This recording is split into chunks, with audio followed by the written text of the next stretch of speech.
this is the hardest part of any of these projects, I feel, particularly on the interoperability side, is getting the buy-in that this is important and this is going to have value. We had these drawings, but we didn't have much more else than that. I was fortunate that I had a small group of equity traders who'd really leaned in on this. In terms of the overall buy-in for the project, honestly, it was just biding my time, having the piece ready. So one of the things we did, while we did not have it resourced from a technology perspective, I wanted to keep momentum forward from the pretty diagrams and people talking about it on the trading desk. We hired an external firm to come in and do a UI UX prototype with us. And that was, again, a really positive experience on the journey because we could then show people what this could be like.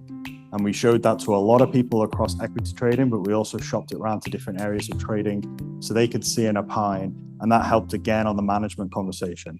Ultimately, the battle for what we were trying to achieve here was to take something from a nice to have, from a management perspective, and turn it into a need to have.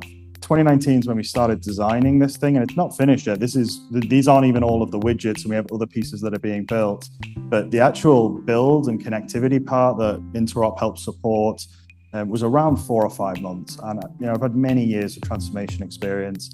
I can't believe how quickly they did this.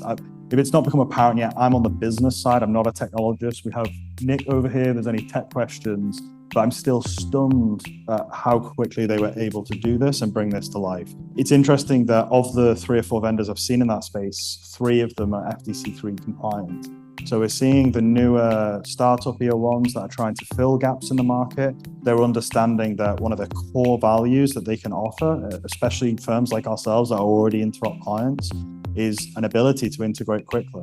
Because it is a core component. When we think one of the reasons this struggled to get up the mountaintop to implementation was the fact that everybody looked at it and went, that's 3 to 5 years. And if you have vendors coming through the door for a solution you want to explore, and some of them have FTC3 that I can start tooling around with straight away and have the traders playing with it, they're going to get to the front of the queue. And I think that message is permeating with newer vendors coming through, that we're seeing that. With the more established vendors, clients such as ourselves are helping to move towards that adoption. And I think Interop themselves, I'm not here to sell you guys, but the credit goes to you for helping to bring together a mass of clients to pressure feels like an aggressive word, encourage some of the more established players to make their products FTC3 compliant, because it's a positive for everyone involved. Our approach with them and really our next steps with them and fixed income is focus on a small problem that you can solve in the current architecture. And to your analogy around Lego bricks, put the first block down, put the second block down, and each of one of those blocks, you prove out the value, you get rolling momentum, make it targeted and make sure it's something someone's going to use. If you start to get the feeling, they might not use this, maybe pull back from that widget because you need to keep that momentum and that positivity going. So if I was to do it all again, I would probably still do it the same way because it's the only way I could get Interop in is the reality. But if you don't have to do it that way, then focus on that targeted delivery model. And to the point that was made in the panel session earlier on, the financing model side of things as well, I think could be stronger to say, let's help you on the baby steps of this.